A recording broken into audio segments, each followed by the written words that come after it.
আসসালামু আলাইকুম বন্ধুরা, চলে আসলাম আমার রান্নাঘরে। আজকে আমি রান্না করব মোরগ পোলাও। সেজন্য আমি মুরগিটাকে দেখতেই পাচ্ছেন কেটে ধুয়ে পরিষ্কার করে ভেজে নিয়েছি।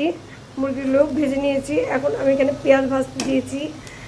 পেঁয়াজটা ভাজা হয়ে গেলে আমি এর মধ্যে আমার তৈরি করে রাখা মশলাটা অ্যাড করে দেবো। এর মধ্যে আছে টক দই, কাজু বাদাম, পেস্তা বাদাম, কিশমিশ, দারুচিনি, এলাচ, তেজপাতা সব কিছু আমি একসাথে দিয়ে নিয়েছি। দিয়েছি জয়ফল, জয়ত্রী, শাহি জিরা, কাবাব চিনি, পোস্তদানা, কোনো কিছু বাদ ধুইনি বন্ধুরা, সব কিছু দিয়ে নিয়েছি, ভালো করে মিক্স করে নিয়েছি। এখন আমি পেঁয়াজটা ভেজে নিচ্ছি। পেঁয়াজটা আমার প্রায় ভাজা হয়ে গেছে, কারণ এটা আমি মোরগ পোলাও বানাবো, সেই জন্য এরকম কাঁচা কাঁচাই রাখতে হবে, এর চেয়ে বেশি ভাজা যাবে না বন্ধুরা। এটা আমার ভাজা হয়ে গেছে। এখন আমি দিয়ে দিব মশলা কষানোর জন্য সামান্য পানি।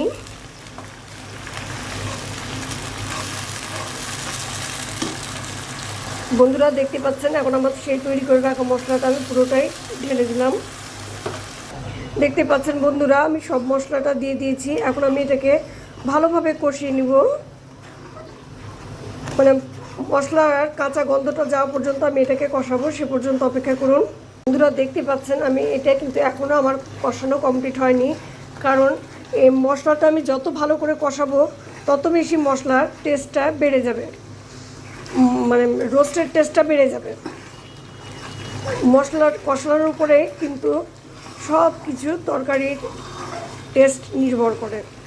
সেজন্য আপনারা চেষ্টা করবেন রোস্ট বানান বা মোরগ পোলাও বানান, যেটাই বানান না কেন, এই মশলাটাকে খুব ভালো করে কষানোর জন্য। এটাকে আমি আরও কিছুক্ষণ কষাবো বন্ধুরা।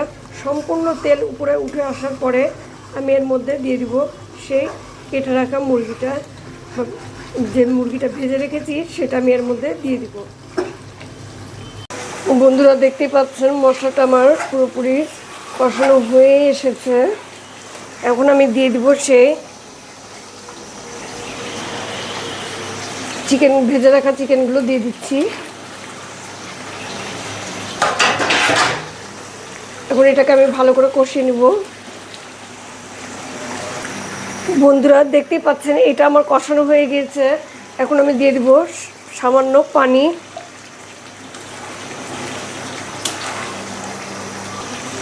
সেদ্ধ হওয়ার জন্য দিয়ে দিলাম পানি।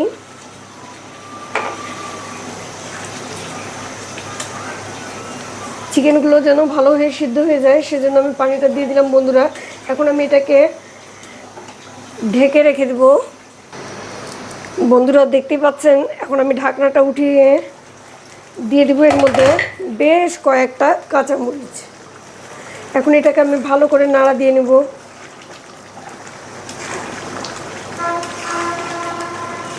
ভালো করে নাড়া দিয়ে নিয়ে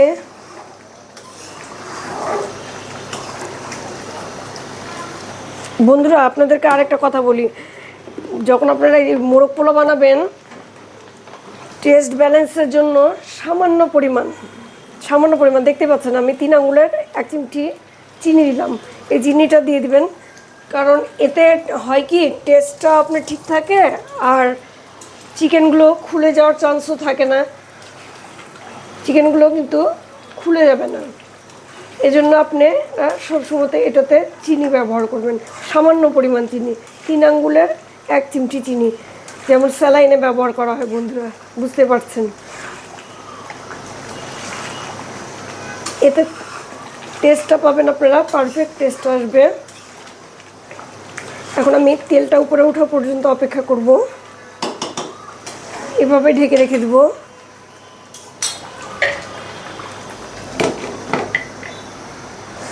বন্ধুরা এখন আমি এটার ঢাকনাটা খুলে দিলাম। ঢাকনাটা খুলে দিয়ে এখন আমি এতে অ্যাড করব গোলাপ জল বা কেওড়া জল, দুটোই আমি একসাথে নিয়ে নিয়েছি, দিয়ে দিলাম। এতে পাবেন রেস্টুরেন্টের টেস্ট ফ্লেভার, যে ফ্লেভারটা ব্যবহার করে ওরা এটাই কিন্তু ব্যবহার করে। আপনারা যদি কাছে থাকতেন তবে বুঝতে পারতেন যে কতটা সুন্দর একটা মানে ঘ্রাণ আসছে। এটা আমি রান্না করছি, আমি বুঝতে পারছি বন্ধুরা। আপনারা সবসময় এটা ব্যবহার করার চেষ্টা করবেন। আর বাসায় ঘি যদি থাকে তাহলে তো অবশ্যই ঘি দিবেন। আমার ঘি বাচ্চারা রাখে না, যেহেতু ঘরে আমার ঘিটা শেষ হয়ে গেছে দেখে আমি ঘিটা দিতে পারলাম না। বন্ধুরা দেখতে পাচ্ছেন আমি এটাকে ঢেকে রেখে দিয়েছি, চুলোর জাল দেখতে পাচ্ছেন। এখন আমি জালটা একদম স্লো করে দিলাম। এভাবে আমি চুলোর উপরে রেখে দেবো যেন তেলটা উপরে উঠে আসে। রান্না শেষে আপনাদেরকে দেখাবো।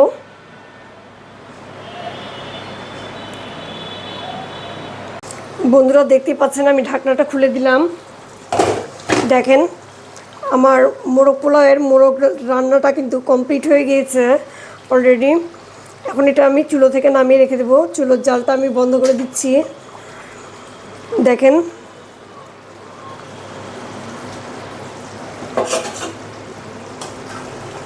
দেখতেই পাচ্ছেন মোরগ পোলাওয়ের মোরগটা রান্না কমপ্লিট। এটা দেখতে যতটা সুন্দর হয়েছে খেতেও তার চেয়ে বেশি মজা। বন্ধুরা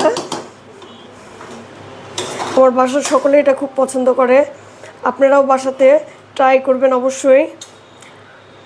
এখন আমি চলে যাব পোলাও রান্নায়। বন্ধুরা চলে আসলাম এবার মোরগ পোলাওয়ের সে মোরগ পোলাও রান্না করার জন্য আমি এখানে বেরেস্তা তৈরি করে নিচ্ছি। প্রথমে চুলে বসে দিয়েছি একটা প্যান, এতে তেল গরম করে আমি পেঁয়াজটা ভাজা শুরু করে দিয়েছি। দেখতে পাচ্ছেন বেরেস্তা হয়ে গেলে এটা উঠাই নিব। বন্ধুরা দেখতে পাচ্ছেন আমার পেঁয়াজটা ভাজা হয়ে গেছে। এখন বন্ধুরা আমি এখন চাউলটা ভেজে নিব। পেঁয়াজ বেরেস্তাগুলো আমি তুলে নিয়েছি দেখতেই পাচ্ছেন। এখন আমি দিয়ে দিব চাল ধুয়ে ছেঁকে রেখেছি, দিয়ে দিলাম সেই চাউলটা।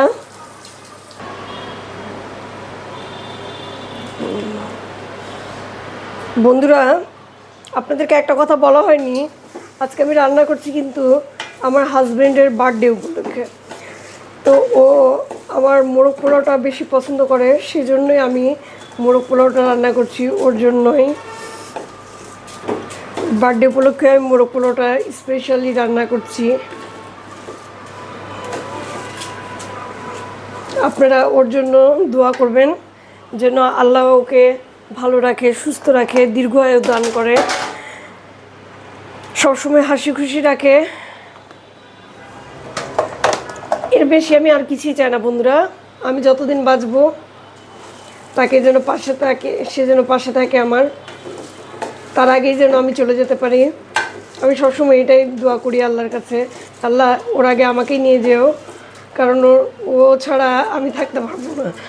এই জন্য আমি সবসময় এই দোয়াটাই করি। বন্ধুরা আপনারাও দোয়া করবেন যেন আপনার ভাইয়ার আল্লাহ দীর্ঘায়ু দান করে। আজকে ওর জন্মদিনে আমার একটাই চাওয়া আল্লাহর কাছে, আল্লাহ যেন ওকে দীর্ঘ আয়ু দান করে, সুস্থ রাখে। এর চাইতে বেশি আল্লাহর কাছে আমি আর কিছুই চাই না। ও সুস্থ থাকলেই আমি খুশি। আমিও আর আপনাদের কাছে আমার বিশেষ চাওয়া এই একটাই দোয়া, দোয়া ছাড়া আর কিছুই চাই না বন্ধুরা আপনাদের কাছে। আপনারা আমার হাজব্যান্ডের জন্য অবশ্যই দোয়া করবেন। সে যেহেতু আপনাদের ভাইয়া হয়, তার জন্য আপনাদের দোয়া করা মানে একান্তই জরুরি, কারণ আপনাদের বোন আমি আর সে আপনাদের ভাইয়া। আমার ভাই বোন আপনারাই, ভাই বোন বন্ধু যেটাই বলেন না কেন, যে যেটা হিসাবে নেন না কেন, সবাই আমাকে ভালোবাসেন, আমার ভিডিও দেখেন, লাইক দেন, কমেন্টস করেন। আমি এতে অনেক খুশি, আপনাদের উপর অনেক সন্তুষ্ট বন্ধুরা। আপনাদের কাছে আজকে এই বিশেষ দিনে আমার বিশেষ চাওয়াটা সবাই পূরণ করবেন।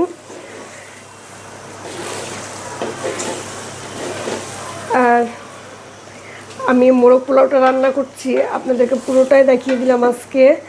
আপনারাও বাসায় এভাবে ট্রাই করবেন। আপনাদেরকে খাওয়াতে পারলাম না, দেখালাম, এই জন্য আমার কাছেও খারাপ লাগছে, কিন্তু শিখিয়ে দিলাম আপনাদেরকে। বন্ধুরা আপনারা অবশ্যই এভাবে বাসায় বানিয়ে একবার হলেও ট্রাই করে দেখবেন, খুব ভালো লাগবে খেতে।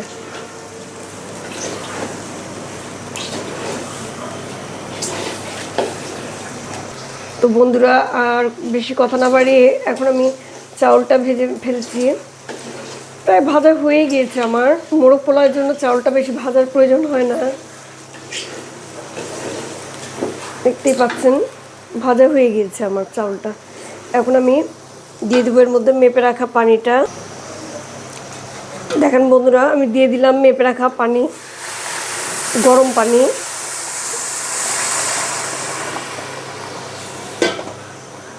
চাল যদি 1 কেজি দেন, পানি দিবেন 2 কেজি, কারণ 1 পট চাউলে লাগে 2 পট পানি, সেটাই হিসাব করে পানি দিবেন। আপনার ভাত কোনো সময় নরম হবে না বন্ধুরা, সব সময় দেখবেন ঝরঝরে ভাত হবে। পোলাও বলেন বা ভুনা খিচুড়ি বলেন, যে যেটাই করেন না কেন, অনেকে আমাকে পানির মাপ জিজ্ঞাসা করেন, তাই আজকে আমি পানির মাপটা বলেই দিলাম। 1 কোটা চালে 2 কোটা পানি, আবার বলে দিলাম, ভালো করে শুনে নেন। 1 কোটা চাল যদি দেন, সেটাতে দিবেন 2 কোটা পানি, কারণ যে পটে চাউলটা মাপবেন সেই পটের মাপেই পানিটা দিবেন। দেখবেন আপনার ভাত বলেন, পোলাও বলেন, কোনো কিছুই খারাপ হবে না বা নরম হয়ে যাবে না। বন্ধুরা, এখন আমি দিয়ে দিচ্ছি সামান্য পরিমাণ মতো লবণ, কারণ আমি মোরগ পোলাও করব, মোরগে লবণ দিয়েছি, এই জন্য এখানে সামান্য লবণ ব্যবহার করলাম। এখন এটাকে আমি ঢাকনা দিয়ে ঢেকে রেখে দেবো। বন্ধুরা, দেখতেই পাচ্ছেন আমি ঢাকনা দিয়ে ঢেকে রেখে দিয়েছি। এখন আমি জালটা একদম আস্তে করে দিব। আর যেহেতু আমি পাতলা হাঁড়িতে রান্না করছি, সেজন্য আমি জালটা কমিয়ে দিলাম। সবার কাছে যেহেতু ননস্টিকের হাঁড়ি থাকে না, সেজন্য আমি আজকে পাতলা হাঁড়িতে করেই দেখিয়ে দিলাম যে পাতলা হাঁড়িতে যারা রান্না করবেন কিভাবে রান্না করবেন, তাদের জন্য আমি এই হাঁড়িতে রান্না করলাম। দেখেন আমার চাউলটা ফুটে উঠেছে, আমি আবার ঢাকনা দিয়ে রেখে দিলাম। এটা কিছুক্ষণ পরে আমি এটা তাওয়াতে দিয়ে দিব, সেটা আপনাদেরকে দেখাবো। বন্ধুরা, এখন আমি ঢাকনাটা সরিয়ে কয়েকটা কাঁচামরিচ ছড়িয়ে দিলাম। দেখতে পাচ্ছেন, একটু আমি হালকা নাড়া দিয়ে নিব।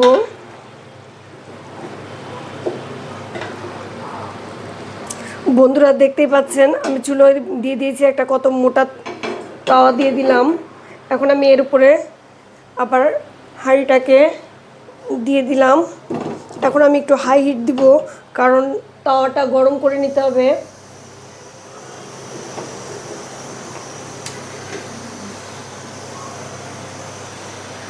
তাওয়াটা গরম হওয়া পর্যন্ত বন্ধুরা আমি অপেক্ষা করব, তারপরে আবার জালটা কমিয়ে দিব। বন্ধুরা, দেখতে পাচ্ছেন আমার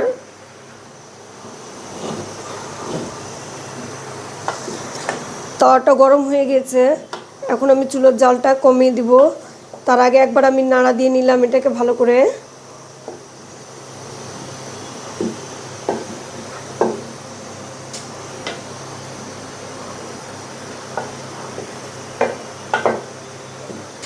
ভালো করে এভাবে রেখে দিব ঢাকনা দিয়ে। এখন জালটা একদম আস্তে করে দিব। দেখতেই পাচ্ছেন ভাতটা কিন্তু কতটা ঝরঝরে হয়েছে, দেখতে পাচ্ছেন একটা একটা হয়ে গেছে। পুরো চাউলটা এভাবে একটা একটা হয়ে যাবে বন্ধুরা। আমি এটা আবার ঢাকনা দিয়ে রেখে দিলাম। এখন চুলোর জালটা একদম কমিয়ে দিলাম। এখন আমি এভাবেই রেখে দেবো চুলোর উপরে। বন্ধুরা, দেখতেই পাচ্ছেন এখন আমি এটার ঢাকনাটা খুলে দিলাম। খুলে আমি অল্প অল্প করে ছড়িয়ে দিব রোজ ওয়াটার। এটাতে আমি আর অন্য কিছু ব্যবহার করব না, শুধু রোজ ওয়াটারটাই আমি এখানে ব্যবহার করব।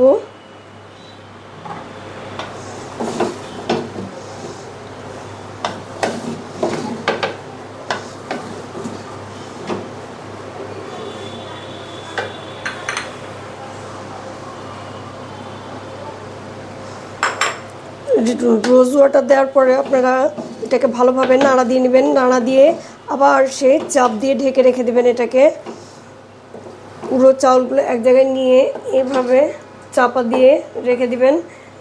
দেখবেন আপনাদের ভাতগুলো কোনো সময় নরম হয়ে যাবে না বন্ধুরা, পুরো ঝরঝরে হয়ে থাকবে, গরম হয়ে থাকবে অনেকক্ষণ। এখন আমি আবার এটাকে ঢাকনা দিয়ে ঢেকে রেখে দিলাম। বন্ধুরা, দেখতে পাচ্ছেন আমার মোরগ পোলাওয়ের জন্য পোলাওটা পুরোপুরি কমপ্লিট হয়ে গিয়েছে। দেখেন এখন আমি চাপ ভেঙে দেবো এটার।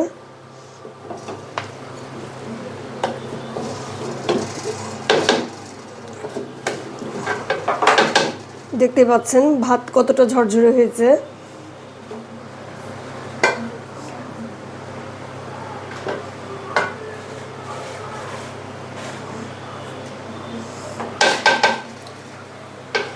বন্ধুরা, আমি পরিবেশনের সময় আপনাদেরকে দেখাবো আমার রান্না পুরোপুরি কমপ্লিট। আমি আপনাদেরকে ভাতটা দেখিয়ে দিচ্ছি। দেখেন ভাতটা কতটা ঝরঝরে হয়েছে, দেখতেই পাচ্ছেন।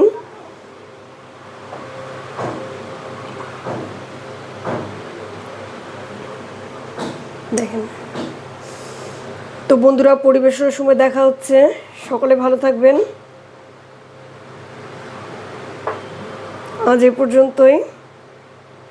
বন্ধুরা, দেখতে পাচ্ছেন পোলাওটা কতটা সুন্দর হয়েছে। তো আপনারা আমাকে আমি যখন মোরগটা অ্যাড করবো এর সাথে, তখন আপনাদেরকে দেখাবো। দেখবেন কতটা ইয়াম্মি হয়েছে আর কতটা লোভনীয় হয়েছে। বন্ধুরা, আপনারাও বাসায় ট্রাই করবেন অবশ্যই। দেখা হচ্ছে পরিবেশনের সময়। বন্ধুরা, দেখতেই পাচ্ছেন আমার মোরগ পোলাওটা কমপ্লিট হয়ে গেছে। দেখতে পাচ্ছেন যে কতটা সুন্দর লাগছে দেখতে। দেখতেও যতটা সুন্দর, খেতেও তার চেয়ে বেশি সুন্দর। এটা ভিতরের লেয়ারেও দেওয়া আছে, গ্রেভিটা ভিতরেও দিয়ে রেখেছি। আপনারাও দিয়ে নেবেন এভাবে। তো আজ এ পর্যন্তই। ভিডিওটা কেমন লাগলো বন্ধুরা অবশ্যই কমেন্টসে গিয়ে জানাবেন আমাকে। আর বেশি বেশি লাইক দিবেন, ফলো দিবেন আমার পেজটাতে। আজ এ পর্যন্তই। সকলে ভালো থাকবেন। আসসালামু আলাইকুম।